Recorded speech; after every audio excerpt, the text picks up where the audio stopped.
at the Center for the Study of Southern Culture on campus. And I had the pleasure of working with Vish on his book, I'm From Here, and we are so excited that after something like 4 years of working on it, it is here. Was it only 4 years? But it went by so fast, because it was so much fun. Yes, it was. So I'm going to introduce Vish, tell you a little bit about the book, ask him a few questions, and then we'll open it up to questions from you. We'll keep it brief because I know that you want to get your book signed and then go celebrate with a drink over at the grocery.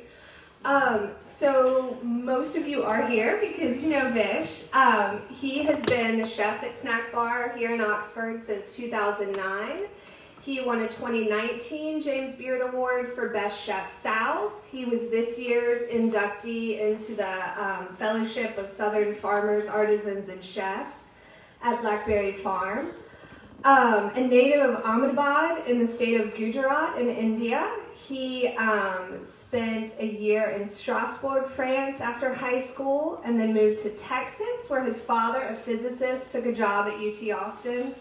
By the time that Vish graduated from the University of Kentucky, his parents were living here in Oxford, and he came to start a program in political science, which he abandoned not too long thereafter, because he fell in love with cooking in restaurant kitchens. He moved away a little bit, but eventually made his way back to Oxford, and we are so glad that he did. I am from here, out from Norton, right now, officially in 2 weeks, so this is the very first event that he's doing. That's Vish's first book, and I hope it won't be his last. As long as you'll help me, I'll do another one. Okay. So one thing, you know, since we're starting off in your hometown of Oxford, this book is in a lot of ways a love letter to Oxford, a love letter to Mississippi. Yeah. So let's talk a little bit about not only the title, but about what Oxford means to you and how it made its way into the book. I mean, just look at this room, right? Here I am, somebody who moved here, you know, from pretty far away, and the reception I've gotten in this town, the love, the support, it's become home. You know, it felt very comfortable from the very beginning. I came here after, you know, I finished undergraduate school at Kentucky, and I had a pretty good time in college, shall we say. And so when it came time, and then in my family, the question was, you know, not if you're going to graduate school, where are you going to graduate school? And I think that came from a family of academics, and that was what we did. Not that there were expectations, but, you know, it was just sort of assumed that I would go to graduate school. And so, given my GPA and other circumstances, my list of schools I could choose for happened to be in the Southeast, shall we say. And Ole Miss was one of those choices, and it became even more attractive because my parents were here and I could get in-state tuition. So that is why I came here with the intention of staying here for a semester, getting a good GPA, and then getting the F out and going somewhere else. I came here, you know, and I was wandering around town, and I saw Square Books, and I walked in there, and, you know, went upstairs and had coffee, and, you know, browsed at some books, and, you know, sat there and read a couple of magazines, and then that evening, somebody said, "Hey, are you going to the Hoka?" I was like, "I don't know what that is." And he was like, "Well, you know, just come with us." And, you know, went to the Hoka and watched a Monty Python movie, and, you know, then had some black bean nachos and played spades with Dick Waterman and a couple other folks. And I realized that any town that can support an institution like Square Books and a really, really special place like the Hoka had to be a really special place, and that it could be someplace I could stick out for 2 years. So I decided to stay. And while I was staying here, I met some really wonderful people. Among the people I've met here, of course, you know, a lot of you folks, but I made a couple of very special friends. One of whom said, "Hey, there's this new restaurant in town opened by a fellow from New Orleans, and you need to, you know, go with me to go check it out." And I was like, "Why?" It's like, "Well, just because. Let's go eat there." I was like, "Oh, you know, I don't really eat meat, and I don't know." It's like, "No, you gotta go." So this friend of mine, you know, drugged me to City Grocery, and we had this dinner, and we had this lovely dinner. We had a couple of martinis, and you know, I had the original City Grocery Caesar salad, which, you know, if you guys remember that, there was no Caesar. There is no Caesar salad better than that one. And then she had shrimp and grits. I had the roast chicken, which was a really, really simple dish, but you know, it was like, wow, you know, sort of this light bulb went off that you could do really good food without being very complicated. Long story short, that friend is Karina Schiff. She's here. She came in from Virginia to support this, you know, support my book, and we've been friends for 30 years. So she's just one of those people. Carol's here, another person I've known for 30 years. Joe and Suzanne. I mean, I look across the room, and there are people that have been friends, have taken me in, opened their doors, fed me, you know, driven me home when I was, you know, had maybe spent too much time at the bar at City Grocery, etc.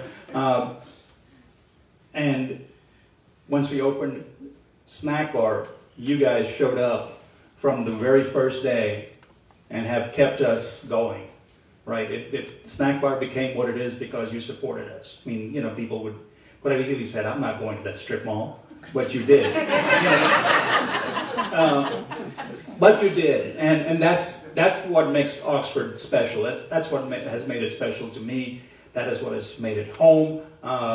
When Teresa and I were talking about leaving Jackson and coming somewhere after our non-honeymoon because of 9/11, we came to Oxford because we were stuck in Memphis, and the only place we had to call my dad to come get us. So anyway, so we came. You know, we came here like, hey, well, let's. And the pudding place was empty because everybody had canceled reservations, and the town was empty, and we were sitting upstairs at the bar at City Grocery and having a drink, and then, you know, going downstairs for dinner, and John came up and said, "What are you guys doing here?" They were, you know, we were supposed to go to Maine for our honeymoon, but it didn't happen. Here we are. We're going to spend a couple of days in Oxford, and then, you know, go back to Jackson and, you know, clean up house and all that kind of stuff. So he said, "Well, since you're here, let me ask you this. Would you be interested in coming back to Oxford?" And I just said yes. And then, of course, I said, and then I looked at Teresa like, if she's okay with it. And she said, "Yeah, I'm okay with it as long as the hospital here has the job I'm looking for." And so the next morning, she made a phone call to the hospital, and lo and behold, there was the exact job she was looking for opening later on. And they hired her, and we moved back here in 2002, and haven't left since. So that's why Oxford.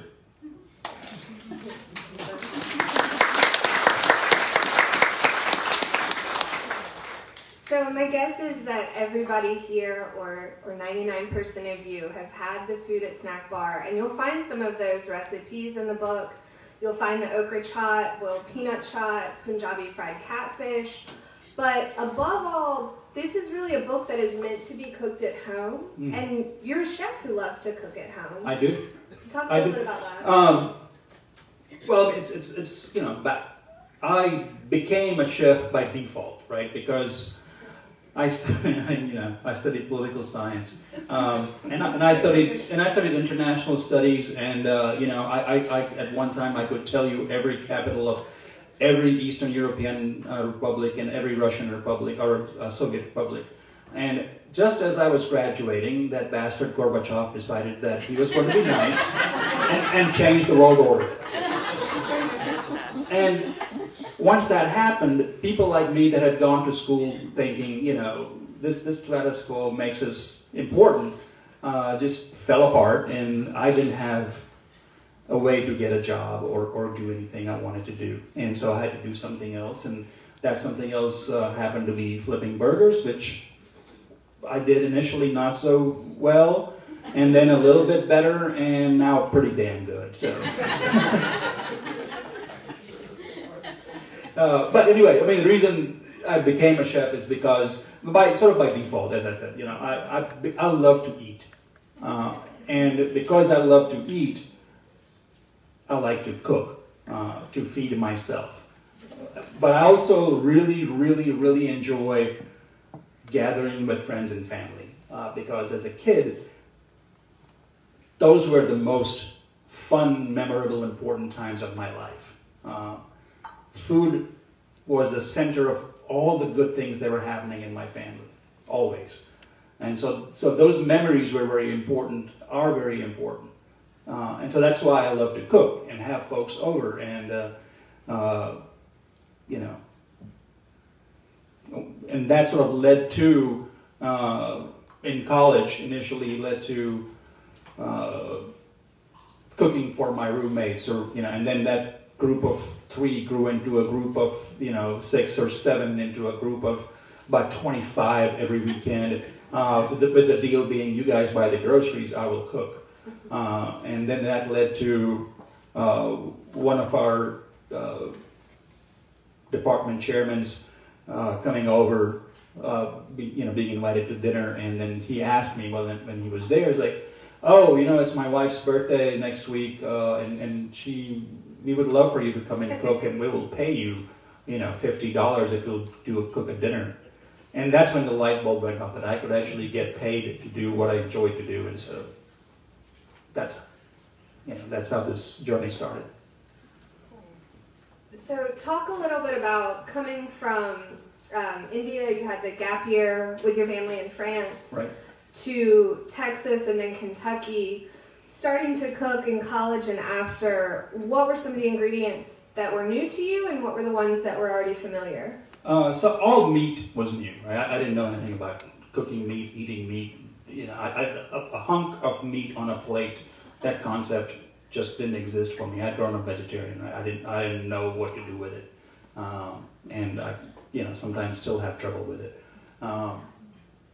But I think that Texas was the first stop, was probably a blessing, probably the best thing that could have happened to me.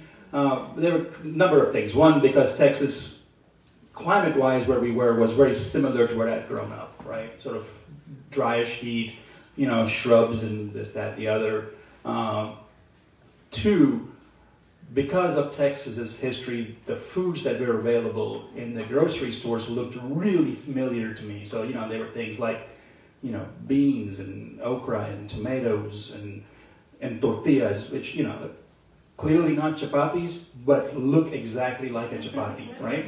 And so I could make that connection very easily. Also, there were things like cumin and coriander and chilies being used, which made sense to me and you know, to my mother, who was doing the cooking.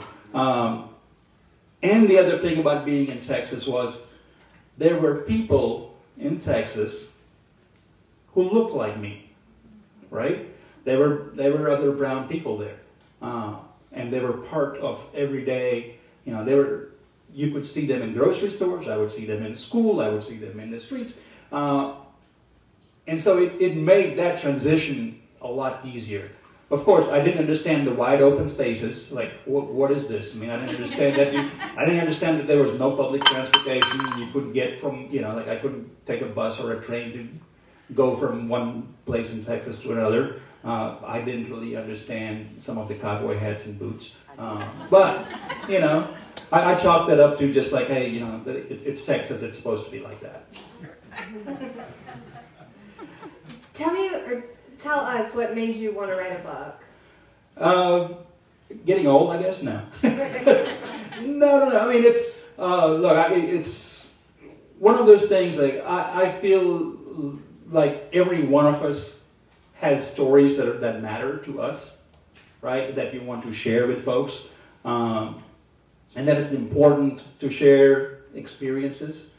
So I wanted to do something about that. It's like I have lived, I've been very fortunate, lived a really good life, and had, as I said, I'm really rich in friends and love. So, I wanted to share that experience. I also wanted to talk about, this book is about my journey, but it's also about things many immigrants face when they move, right? I mean, we have this notion here in this country that everybody comes here and, everything then is great and they make themselves better and, la la la, all wonderful stories, right? But you don't, what gets forgotten is once you move from somewhere, once you are uprooted, once, there are ties that you're breaking, right? And that story is a hard one. And especially the more time you spend away from where you were born, the longer you live somewhere else, the fewer and fewer people that you used to know are there, right? I am now 56 years old. Therefore, folks that I knew when I was 16, 17, who are in their 50s are no longer there, right? Aunts, uncles, cousins. And so how do you, what is the best way to remember that? Clearly those people had an impact on my life. People we are related to, people we are friends with, people we grew up with, have impacts on all of our lives. And they make us who we are. And so what is the way to remember them? And to remember to acknowledge that they had a role in making me who I am. And so I wanted to tell those stories. But the only way I know how to tell the story is through cooking, right? I don't, I'm not a novelist. I don't, I have trouble with a lot of words and expressing myself sometimes, especially if I don't have whiskey. But it was important to me to tell those stories. And at the same time make that connection that we are not so different from each other. Especially in the American South. We forget how diverse this place is. And let's just, point blank talk about it. The American South was diverse from the very beginning because people from Africa were brought here and they were not like anybody else that was moving here. So diversity was brought here and plopped down here against its will. But then that culture flourished in spite of all the hardships, took root and made the South what it is. But also just remember that, there were people that looked like me from India who came to the Virginia colonies as early as the 1640s and 1650s. Because what we forget is the connection between America and India. The folks who were coming to settle Virginia were the folks who had made money in the East India Company, right? They were bringing that money to invest in this colony. So one former British colony was paying to make another British colony. And that connection gets forgotten. But then also you have the port cities, New Orleans, Baltimore, Charleston. And they are the windows, America's windows to the world, to South America, to the spice trade. And so the South has been diverse, and all you have to do is look in the Delta when you have, Chinese, Lebanese, Black, Indians. And they've all been here for a very long time. And so, we think of South as black and white, but it has never been black and white. And that's a story that we need to tell as well. And that story is very evident in the food, and the food that is here. Because hey, where did rice come from? Well, it came from the East. Where did okra come from? It came from Africa. Tomatoes, oh, those are ours. But so you have these chilies, oh, they came from Mexico. beans came from Mexico, and such and so forth and so on, and so those connections, we don't really pay attention to them because we have grown up with things and we just know that they are there. But we just have to sometimes, step back and look and ask that question. And then when you do that, you realize that, oh, we have a lot more in common than we really realize and we think. And so, that's a good place to start a conversation. Should we do some questions? We should, because, this kind of got heavy. Who has a question? Yes, sir. Your time in France, in Strasbourg, was this part of your culinary education as well? No, it was part of my wine drinking education. No, what I did learn inside this, to be serious for a second, what I did learn is how a really simple ingredient can be appreciated and enjoyed. And very few people do that like the French do. They will take, people will drive miles to some random little town in the middle of nowhere to eat artichokes. And that only happens in France. So appreciating that, appreciating the love for ingredients, and appreciating and learning that a meal is not just a meal. It's not just you shove something in your face and leave. It's an event to sit around and talk. And I did learn that, and that's a very important lesson for us to learn, because that's how we used to eat here in the South, right? And we've sort of gotten away from it, and drive-throughs, have kind of ruined our world a little bit. Back here in the plaid. Oh yeah. Do you get back to India to visit very often? And if so, does anything you pick up there show up on your menu here? So the question was how often Vish gets back to India and how that makes its way onto the menu. Not very often. We tried to go every couple of years. So I didn't, for the first 16 years, I didn't go back. I was here in the U.S. for 16 years and there, didn't have means to get back. And my parents were here, so it didn't really, wasn't that much of a, push to want to go back. But yeah, I try to go every couple of years. And yes, every time I make a trip, something shows up on the menu. In the green, and then Beth Ann after that. What was the first bite that made you forsake vegetarianism? This is a good story, actually. This is the book. You're going to have to buy 15 books and read chapter 111. I don't know what the very first, my very first attempt at eating non-vegetarian food was chicken. Because, that's where everybody starts, right? And I didn't do so well at it, as you will read. I don't want to ruin that, because I think the chicken chapter. I think it's funny to read it rather than me telling it. But the very, very first thing that I ate, I'll tell you. The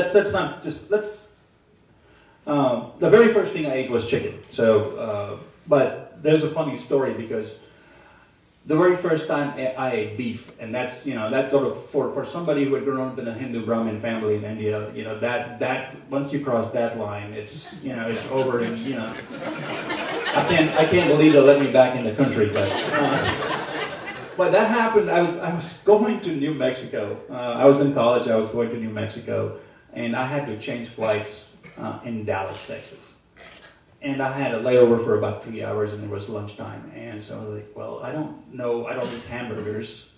And there was some cafeteria thing that had chicken fried steak. Right? And so I said, oh, chicken, I can eat that. So I did. And granted, it was airport food, but it was kind of crunchy and salty, and had gravy with it. And I was like, oh, this is pretty good. But I was like, well, this chicken's kind of a different color than the one I normally have. Of course, I didn't have anybody to ask, so I just ate it. And then a couple of days later, I was in New Mexico, and somebody asked me like, hey, you know, if you're vegetarian, you know, what do you know? It's like, yeah, I think I can eat chicken fried steak. They're like, well, that's beef. Yeah. And so here we are. Bethan. Yeah, I'm wondering, Vish, of your many recipes, how did you decide what to include? Was there a single criterion, or what made it into the cookbook? So the question was, what made it into the cookbook? Whatever Sara Campbell allowed me to put in the cookbook.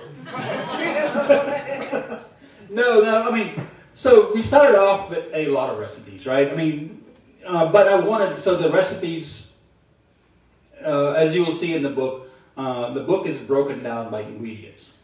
Because those were the ingredients that made sense to me to draw that parallel between where I was born and where I am now, right? And they're sort of global ingredients, but also very southern ingredients.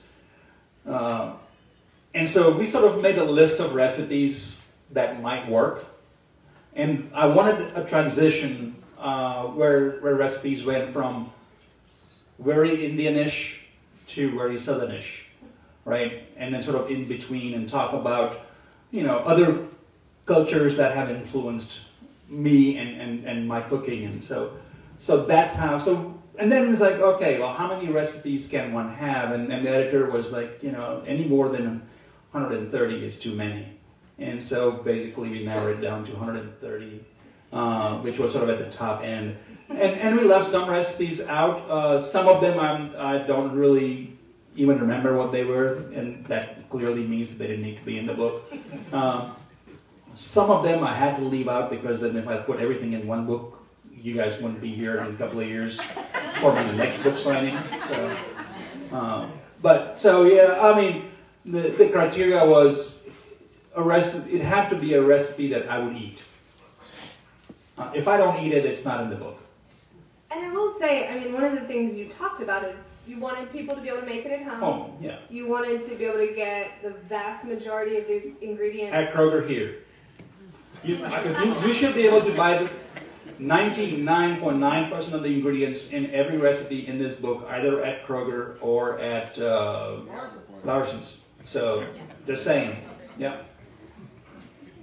Do we have one more? Right. What's the origin of the title? So, you know, and this might be, this is, I think, a question all immigrants that look a little different get. You get the question, like, where are you from? And then you'll say, hey, I'm from, you know, Leland, Mississippi. And they're like, no, where are you really from? You know? And I can't tell you how many times that happens. And it's, I mean, in a way, it's maybe a little bit funny. But in a way, it's really, really annoying. And so I wanted to make sure that people understood that I am from here. This is where I've decided to make my home. We live here, I work here, I pay taxes here. I have staked my claim, and I am from here. So.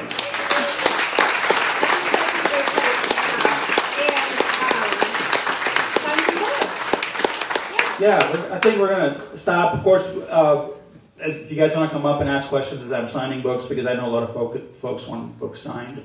And don't forget that there is following this a small reception, some cocktails, thanks to our friends from Wonderbird and Cathead at City Grocery, and I think they're also making a few little bites. Maybe out of the book, maybe not, I don't know. So thank you, Vish. Thank you. Thank you. Thank you.